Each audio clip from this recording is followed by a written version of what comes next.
আসসালামু আলাইকুম প্রিয় শিক্ষার্থী বন্ধুরা, আজকে আমরা বল থেকে চট্টগ্রাম বোর্ড 2024 সালে যে কোশ্চেনটা আসছে আমরা সেটা সমাধান করব। চট্টগ্রাম বোর্ড 2024 সালে যে কোশ্চেনটা আসছে এটা উদ্দীপক দেয়া আছে, টেবিলে রাখা 500 গ্রাম ভরের একটি বইয়ের কার্যকরী বল দেয়া আছে 4.88 নিউটন। মহাবিশ্বের দুটি ভিন্ন স্থানে এক্স এবং ওয়াই ভরের দুটি বস্তু, এক্স এবং ওয়াই এর ভরের অনুপাত দেয়া আছে 81 অনুপাত বা রেশিও 1 এবং এদের ব্যাসার্ধের অনুপাতও দেয়া আছে 4:1। প্রথম কোশ্চেন, উদ্দীপকের ঘটনায় গতি ঘর্ষণ সহগ অর্থাৎ মিউ বের করতে বলা আছে। তো আমাদের প্রথম যা করতে হবে, আমাদের ঘর্ষণ বল নির্ণয় করতে হবে। এখানে কিন্তু ঘর্ষণ বল দেয়া নেই। আমরা তাহলে বলতে পারি যে কি কি দেয়া আছে। এখানে দেয়া আছে কার্যকর বল অর্থাৎ এম এ এর মান দেয়া আছে। এম এর মান দেয়া আছে 4.88 নিউটন। আমরা জানি ঘর্ষণ বলের equation F equal M A plus হলো এফ কে। এই এফ কে এর মান আমাদের প্রথমে বের করতে হবে। F K equal question mark, এটা কিন্তু আমরা জানি না, কিন্তু আমাদের বের করতে হবে ঘর্ষণ সহগ মানে মিউ এর মান কত আছে সেটা বের করব। তো প্রথম যেটা আমরা বের করতে পারবো এফ কে, ফ্রিকশন ফোর্স বের করতে পারবো। আমাদের আবার কিন্তু এম এর মানও দেয়া আছে। এম ইকুয়াল কত দেয়া আছে 500 গ্রাম মানে 5.5 কেজি। তো এখান থেকে আমরা যদি এফ কে এর মান বের করে নিই, এফ কে ইকুয়াল হবে এফ মাইনাস এম এ। আবার আমরা জানি F equal M G, F equal M G minus হলো এম এ। এখন এখান থেকে আমরা এম জি এর মান, এম হলো 0.5, জি এর মান হলো 9.8 এবং এম এ এর মানটা দেয়া আছে। মানে এখানে যা বলা যায় ইকুয়েশনটা প্রযুক্ত বল, আমি যত বল প্রয়োগ করবো সেটা এর ভিতরে কিছুটা কার্যকর হবে, যার জন্য বস্তু সামনে এগিয়ে যাবে অথবা বাতাসের বাধা অতিক্রম করে নিচের দিকে নামবে। কার্যকর বল। আর এটা হলো ঘর্ষণ বল। এটা হলো আমাদের ঘর্ষণ বলের ইকুয়েশন। তো 4.88, এখান থেকে আমরা যদি 0.5 into 9.8 minus 4.88, 0.5 into 9.8 minus 4.88, অর্থাৎ এখান থেকে আসে 0.02 নিউটন। এখন আবার আমরা জানি ঘর্ষণ বল F K equal mu W. এখন এই মিউ এর মানটাই আমরা চাই। মিউ এর মান হলো এফ কে বাই হলো ডাব্লিউ। এফ কে হলো 0.02 এবং এই ওয়েট বস্তুর ভর into W equal M G. এখন 0.02 বাই হলো এম মানে 0.5 ইন্টু 9.8। এটা আমরা এখন বের করে দিতে পারি। কত আসে 0.02 বাই হলো 0.5 ইন্টু 9.8। রেজাল্ট আসে এটা 4.08 ইন্টু 10 ইনভার্স 3 ঘর্ষণ গুণাঙ্ক। অর্থাৎ আমাদের উপরে লব একক হলো নিউটন, হরের একক হলো নিউটন, তার মানে ঘর্ষণ সহগ এক্স্যাক্টলি ঘর্ষণ সহগ মিউ এর কোনো একক হবে না। উদ্দীপকের আলোকে কোন স্থানে বইটির ওজন কম হবে। এখন আমরা কিন্তু এই ইকুয়েশনটা জানি, ইকুয়েশন অর্থাৎ অভিকর্ষ ত্বরণ জি এর ক্ষেত্রে আমরা জানি জি ইজ ইকুয়াল টু, আমরা যদি বলতে পারি এক্স স্থানে জি ইজ ইকুয়াল টু আমরা জানি জি এম বাই হলো আর স্কয়ার। আর মানে একটা ক্যাপিটাল, এটাকে আমরা চাইলে একটা সমীকরণ দিয়ে রাখতে পারি। এবং দ্বিতীয় ক্ষেত্রে জি ওয়াই ইকুয়াল হবে G capital small M by হলো small R, G M by R square কিন্তু সূত্রটা। জি এক্স ইকুয়াল হয় G is equal to G M by R square, G Y is equal to G M by হলো R square. এটা 2 নং সমীকরণ আমরা দিতে পারি। এখন আমরা যদি 1 ভাগ 2 নং সমীকরণ করে দেই, তাহলে যা হবে জি এক্স বাই হলো জি ওয়াই ইকুয়াল হবে জি ক্যাপিটাল এম বাই হলো আর স্কয়ার, উল্টাই দিলে এখানে হবে আর স্কয়ার বাই হলো জি স্মল এম। এখন এই জি জি আমরা কেটে দিতে পারি। এখন আর যেটা হয় এখান থেকে এম এর মান ক্যাপিটাল এম এর মান হলো 81 ইন্টু এই দূরত্ব ব্যাসার্ধের বর্গ মানে 1 এর বর্গ, তো 1ই হবে এবং ক্যাপিটাল আর এর বর্গ মানে এর এখানে 16 হবে এবং স্মল এম মানে 1 হবে, 1 এর বর্গ। তাহলে এখান থেকে আমরা G X by G Y equal লিখতে পারি 81 বাই হলো 16। উদ্দীপকে আমাদের এক্স এক্স স্থানে জি এর মান দেয়া আছে, G is equal to 9.8, G is equal to দেয়া আছে 9.8। তাহলে এখান থেকে আমরা জি ওয়াই এর মান বের করতে পারি। জি ওয়াই এর মান যদি বের করি, জি ওয়াই ইকুয়াল হবে এই 16 ইন্টু 9x বাই হলো 81। তাহলে এই 16 ইন্টু জি এক্স এর মান কত? 9.8 আর এখানে এটা হলো 81। তাহলে এখান থেকে আমরা জাস্ট জি ওয়াই এর মানটা বের করতে পারি, অর্থাৎ ওয়াই এর স্থানে জি এর মান কত হবে? ওয়াই এর স্থানে জি এর মান হবে 16 ইন্টু 9.8 বাই হলো 81 অর্থাৎ এখানে আসে 1.93 মিটার পার সেকেন্ড স্কয়ার, এটা আমরা বলতে পারি। তাহলে উদ্দীপকের আলোকে কোন স্থানে বইটির ওজন? এক্স এক্স এক্স স্থানে ওজন, এক্স স্থানে ওজন হবে W X equal M G X M, বই মানে বইয়ের ভর 0.5 ইন্টু 9.8, তাহলে আসে 0.5 ইন্টু 9.8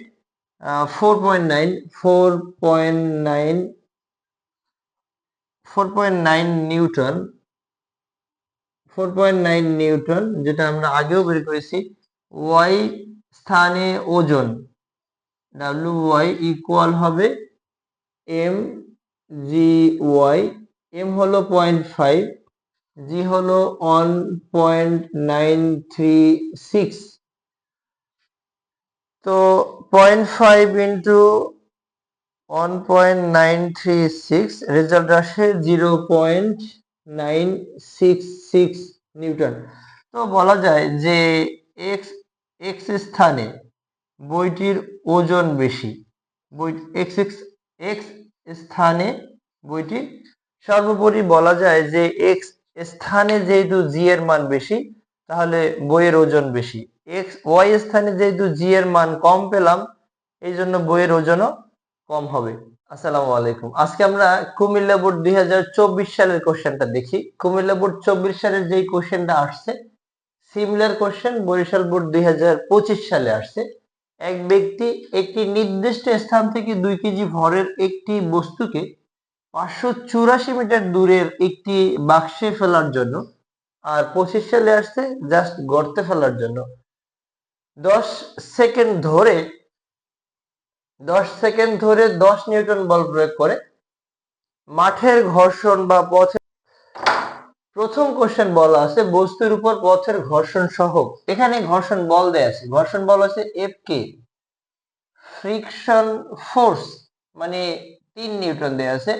বস্তুর ভর এম ইকুয়াল দেয়া আছে 2 কেজি বস্তুর ভর। আমরা জানি এফ কে, গ number question, F K equal mu W.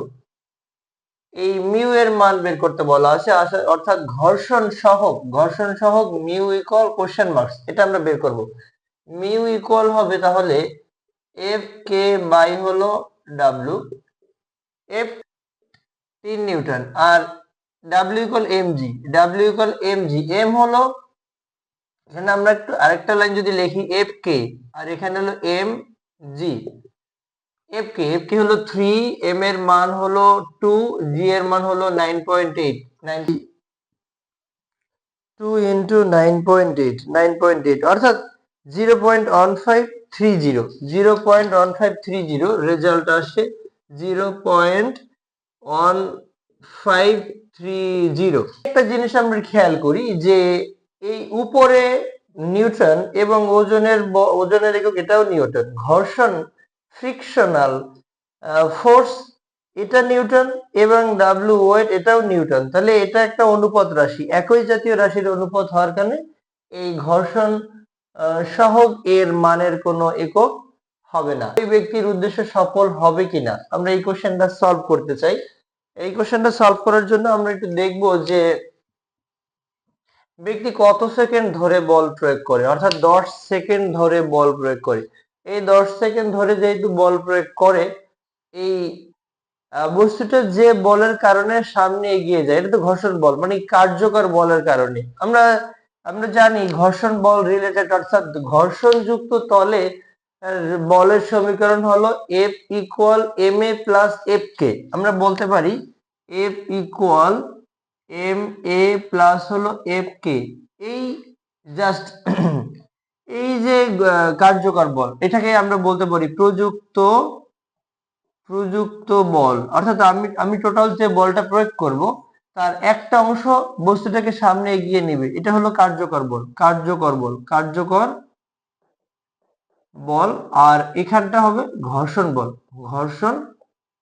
বল। তো আমরা এখান থেকে জাস্ট মানগুলো একটু লিখবো। এফ কে ফ্রিকশনাল ফোর্স হলো 3 নিউটন এবং প্রযুক্ত বল এফ মানে মোট নিট বল হলো 10 নিউটন। তো এখান থেকে আমরা লিখবো 10 আর এম এম এর মান হলো 2 কেজি 2 a প্লাস হলো এফ কে মানে 3। তাহলে এখান থেকে 2a ইকুয়াল হলো 10 মাইনাস 3 মানে এটা 7 হবে, এর মান হলো 7/2 মানে 3.5 মিটার পার সেকেন্ড স্কয়ার। এখন এই যে প্রযুক্ত ত্বরণ মানে এটা হলো সমত্বরণ, পজিটিভ ত্বরণ। এই পজিটিভ ত্বরণের কারণেই বস্তুটা সামনে এগিয়ে যাবে, অর্থাৎ এই এতটুকু সময় কতটুকু দূরত্ব অতিক্রম করে, অর্থাৎ যতক্ষণ পর্যন্ত এই যে 10 সেকেন্ড পর্যন্ত বল প্রয়োগ করে 10 সেকেন্ড পর্যন্তই তার এই ত্বরণটা হয়। তার মানে হবে s is equal to UT, এটাকে আমরা s1 বলছি, UT plus half of AT square. এখান থেকে ইউ এর মান জানি 0, টি এর মান হলো 10 সেকেন্ড এবং এর মান আমরা বের করলাম 3.5 মিটার পার সেকেন্ড স্কয়ার। তো আমরা এখান থেকে বের করতে পারি, এটা 0 হয়ে যাবে, 0 ইন্টু টি যাই হোক না কেন এটা 0 হবে, 3.5 আর এখানে 10 এর বর্গ। তো 10 এর বর্গ মানে এখানে হবে 100, 100 রে 2 দিয়ে ভাগলে 50 হবে, তার মানে 3.5 ইন্টু 50। এখান থেকে যেটা রেজাল্ট আসে 0, 5 5 25 5, 3 5 15, 17, অর্থাৎ এখান থেকে আমরা 175 মিটার দূরত্ব পেলাম, 175 মিটার দূরত্ব পেলাম। এখন যেহেতু ঘর্ষণ বল, প্রযুক্ত বল প্রয়োগ বন্ধ করে দিলে বস্তুটা কিন্তু তখনই থেমে যাবে না, তখন কার্যকর থাকবে ঘর্ষণ বল হলে এখানে একটা ত্বরণ হবে এফ কে ইকুয়াল আমরা মাইনাস এম এ বলতে পারি। কেন এটা বলবো কেন, অর্থাৎ ঘর্ষণ বল কিন্তু অলয়েজ গতির বিরুদ্ধে কাজ করে। এখান থেকে আমরা এ বের করে নিব, এ বের করে নিলে আমরা যে কোনো একদিকে মাইনাস সাইন দিলেই হবে, এফ কে বাই হলো এম, এখানে হলো এটা 3 আর এম এর মান হলো 2 minus 1.5 metre per second square. এটা হলো মন্দন। এরপরে এই মন্দনের ফলে এখন প্রযুক্ত বল অপসারণ করার ফলে বস্তুর একটা ত্বরণ মানে একটা বেগ সৃষ্টি হয়, সেই বেগটা কত হবে 10 সেকেন্ড পরে আমরা বলতে পারি, 10 সেকেন্ড পরে বেগ v is equal to U plus AT. এখন এই জায়গাটা একটু বুঝি আমরা, এই যেহেতু পজিটিভ ত্বরণ তার মানে এই পজিটিভ ত্বরণ কিন্তু এটা, অর্থাৎ প্রযুক্ত বল এর ফলেই তার ত্বরণ সংঘটিত হয়েছে, তার মানে এটা হবে ধনাত্মক ত্বরণ। ইউ এর মান তখন কত হবে, অর্থাৎ যখন আদি অবস্থান থেকে যাত্রা শুরু করে 0, এর মান আমরা পেলাম কত পেলাম 3.5 আর টি এর মান হলো 10 সেকেন্ড। আমরা যদি বের করি 0, এটা এর মান হলো 3.5 এবং টি এর মান হলো 10, তার মানে এটা 35 metre per second. 35 metre per second. তো এখন আর কত দূর গিয়ে থেমে যাবে, তাহলে এটা করতে পারি V square equal U square plus twice A S two বলবো এটাকে আমরা টুয়াইস এ এস টু। এই ঘর্ষণ বলটাকে আমরা এ ওয়ান দিয়ে চিহ্নিত করি। ঘর্ষণ বলের ক্ষেত্রে যে ত্বরণ হবে, যে এই ত্বরণটা হলো মন্দন, এক্স্যাক্টলি এই মন্দনটাকে আমরা এ ওয়ান দ্বারা চিহ্নিত করলাম। তাহলে এখানে এর শেষ পার্ট, এই বস্তুটা থেমে যাবে, যেহেতু থেমে যাবে তাই তার শেষ বেগ হবে 0। এক্ষেত্রে আদিবেগ ইউ এর মান হবে পূর্বের ক্ষেত্রের আদিবেগের সমান। মানে এক্ষেত্রে আদিবেগ হবে এই পূর্বের শেষ বেগের সমান, অর্থাৎ 35। শেষ বেগ হবে 0 এবং ত্বরণ 1225। এখানে জাস্ট আমাদের ত্বরণ যেটা ছিল, আমাদের ত্বরণ ছিল 1.5, নেগেটিভ ত্বরণ 1.5। এই 1.5 দিয়ে যদি এটাকে গুণ করি তাহলে এটা হবে 3, এটা 3 হবে। যদি 1225 কে আমরা 3 দিয়ে ভাগ করি তাহলে যেটা হবে 1225 ভাগ হলো 3, 1225 ভাগ হলো 3, রেজাল্ট আসছে 408.33 মিটার। তো দেখা যায় যে বল প্রয়োগ করার ফলে বস্তুটি 75 মিটার দূরত্ব 175 মিটার দূরত্ব অতিক্রম করে এবং এরপরে আবার 408 মিটার দূরত্ব অতিক্রম করে। তাহলে মোট কত দূরত্ব অতিক্রম করে? মোট অতিক্রান্ত দূরত্ব বলতে পারি এস ইকুয়াল হলো S1 প্লাস S2। S1 হলো 175, S2 হলো 408.33। তাহলে রেজাল্ট কত আসে? 8, 5, 13, 13, 3, 7, 8, তাহলে 4 আর 5, 583.33, অর্থাৎ 84 মিটার কিন্তু যেতে পারে নাই। এখনো পয়েন্ট এখানে কত আছে? 7.46, অর্থাৎ এখনো 0.67 সেন্টিমিটার দূরত্ব বাকি আছে। অর্থাৎ বোঝা যাচ্ছে যে ব্যক্তির উদ্দেশ্য সফল হবে না। বল থেকে আমরা দিনাজপুর বোর্ড 2024 সালের কোশ্চেনটা সমাধান করছি। 2024 সালে যে কোশ্চেন আসছে, দুইটা সমভরের গাড়ি পরস্পরের মুখোমুখি যাত্রা শুরু করে। দুইটা গাড়ি পরস্পর থেকে 200 মিটার দূরে থেকে পরস্পরের মুখোমুখি 15 মিটার পার সেকেন্ড বেগ এবং 20 মিটার পার সেকেন্ড বেগে অগ্রসর হয় এবং কিছু সময় পরে তাদের মধ্যে সংঘর্ষ হয়। প্রথম কোশ্চেন, কত সময় পরে তাদের মধ্যে সংঘর্ষ হয় সেটা আমরা করব। তো যেহেতু এখানে যদি আমরা একটু চিন্তা করি, এখানে টোটালি দূরত্ব হলো 200 মিটার। এখন যদি এখান থেকে একটা গাড়িটা যদি 15 মিটার পার সেকেন্ড বেগে চলে এবং এখান থেকে একটা গাড়ি সেটা যদি 20 মিটার পার সেকেন্ড বেগে চলে, তাহলে দুইটা গাড়ি কিন্তু সমবেগে চলছে এবং সমবেগে চলে, টোটালি দুইটা গাড়ি 200 মিটার দূরত্ব অতিক্রম করবে। তাহলে এটা আমরা সমবেগে চলমান বস্তুর ক্ষেত্রে করতে পারি। v1 সমান হলো 15 মিটার পার সেকেন্ড এবং v2 সমান হলো 20 মিটার পার সেকেন্ড। তাহলে S1 ইকুয়াল হবে v1t বলি, অর্থাৎ এদের মধ্যে সংঘর্ষ হবে। আমরা জানি না কতটুকু সময় পরে তাদের মধ্যে সংঘর্ষ হবে। ধরি গাড়ি দুটির মধ্যে টি সময় পরে সংঘর্ষ হবে, অর্থাৎ টি কমন হবে। তাহলে প্রথমটার ক্ষেত্রে S1 is equal to v1t, v1 মানে এই 15 into t, এবং দ্বিতীয়টার ক্ষেত্রে S2 is equal to হবে v2 into t, তার মানে v2 কত? v2 হলো 20 into t। দুইটা গাড়ি মিলে কিন্তু এই 200 মিটার দূরত্ব অতিক্রম করলেই তাদের মধ্যে সংঘর্ষ হবে। তাহলে বলা যায় S1 প্লাস S2 ইকুয়াল হলো 200 মিটার। S1 এর মান 15t প্লাস হলো 20t ইকুয়াল হলো 200। টি কমন নিলে এখানে 35t, অর্থাৎ যোগ করে দিলে 35t equal 200, t is equal two হবে তাহলে 200 বাই হলো 35। 200 কে যদি আমরা 35 দ্বারা ভাগ করে দেই তাহলে নির্দিষ্ট টাইম পেয়ে যাব, অর্থাৎ এত সময় পরে গাড়ি দুটির মধ্যে সংঘর্ষ হবে। 5.71 সেকেন্ড পরে 5.71 সেকেন্ড পরে গাড়ি দুটির মধ্যে সংঘর্ষ হবে বা তারা সংঘর্ষে লিপ্ত হবে। সংঘর্ষের পূর্বে এবং পরে মোট শক্তির কোনো পরিবর্তন হবে কি, এটা আমরা করব। আমরা E1 ধরি, E1 ইকুয়াল হবে হাফ অফ m1 u1, অর্থাৎ দুইটা বস্তুর, অর্থাৎ প্রথম বস্তুটার বেগ আমরা ধরে নিলাম, প্রথম বস্তুটার বেগ হলো 15 মিটার পার সেকেন্ড এবং দ্বিতীয় বস্তুটার বেগ হলো 20 মিটার পার সেকেন্ড। এবং তাহলে সংঘর্ষের পূর্বে মোট ভরবেগ, আমরা এটা ঘ নম্বর কোশ্চেন সমাধান করছি। ই ই মানে ই E1 ইকুয়াল বললাম half of m1 u1 square plus হলো half of m2 u2 square. এখন এখানে কিন্তু m1 আর m2 সমান, কেন? এখানে বলা আছে সমভরের দুটি বস্তু।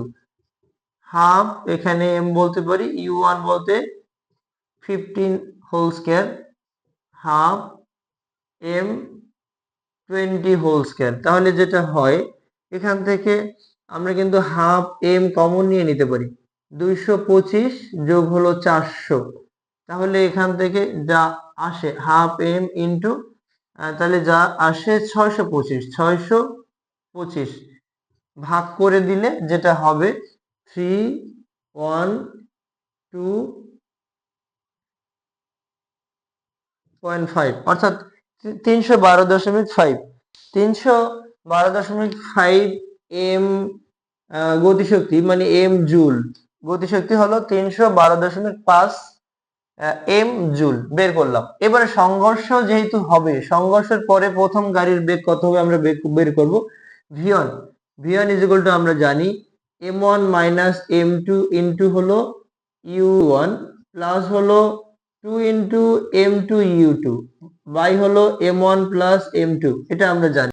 তো এখানে আমরা সব মান ব্যবহার করলে কিন্তু আমরা v1 এর মানটা পেয়ে যাই। v1 এর মানটা m1 কত, m1 দুইটা তো ফিক্সড হবে, দুইটা m1 m2 যদি ফিক্সড হয় তাহলে এখানে আমরা m মাইনাস m ইন্টু হলো u1 কত, u1 হলো 15 প্লাস 2 ইন্টু m1 মানে m ইন্টু হলো u2 মানে 20, তার মানে m প্লাস m মানে টয়েস m। তাহলে এখান থেকে যা রেজাল্ট আসে এখানে শুধু এই পার্টটা জিরো হবে, জিরো হলে 0 প্লাস হলো 40m বাই হলো টয়েস m, কাটলে শুধু m বাদ গেলে আমাদের হবে শুধু 20 মিটার পার সেকেন্ড, অর্থাৎ প্রথম গাড়িটির শেষ বেগ হবে 20 মিটার পার সেকেন্ড। v2 দ্বিতীয় গাড়ির ক্ষেত্রে আমরা যদি করি তাহলে আমরা জানি বেগের সমীকরণ m2 মাইনাস m1 ইন্টু হলো u2 প্লাস হলো 2 ইন্টু m1 u1 ভাগ হলো m1 প্লাস m2। তো আমরা মান ব্যবহার করলে এখানে সেম, এই প্রথম পার্টটা জিরো হবে, m2 এর মান আর m1 এর মান একই, তো এই জন্য জিরো হয়ে যাবে, প্লাস 2 ইন্টু m1 এর মান m u1 এর মান হলো এই 15 বাই হলো টয়েস m। সেম এখান থেকে আমরা বলতে পারি যে 30m বাই হলো টয়েস m কেটে দিব, তাহলে এখানে 15 মিটার পার সেকেন্ড। তো এখানে ফাইনালি যদি আমরা ek2 বলি half of m1 v1 square plus হলো half of m2 v2 square, মান বসালে আমরা কিন্তু পেয়ে যাব half of m into v1 কত হলো, v1 হলো 20 এর বর্গ প্লাস হাফ m ইন্টু 15 এর বর্গ। তাহলে যেটা হয় হাফ অফ m যদি আমরা কমন নিয়ে যাই এখানে হয় 400 আর এইখানে হয় 225, তাহলে বলা যায় হাফ অফ m ইন্টু 625। তো সর্বসাকল্য এখান থেকেও আমরা পাই, অর্থাৎ 625কে যদি 2 দিয়ে ভাগ করি তাহলে 312.5 m জুল। তো সংঘর্ষের পূর্বে মোট গতিশক্তি সংঘর্ষের পরে মোট গতিশক্তি সমান হলো, অর্থাৎ সংঘর্ষের পূর্বে এবং পরে মোট শক্তির কোনো পরিবর্তন হবে না। দেখা যাচ্ছে যে সংঘর্ষের পূর্বে এবং পরে মোট শক্তি অপরিবর্তনীয় থাকে।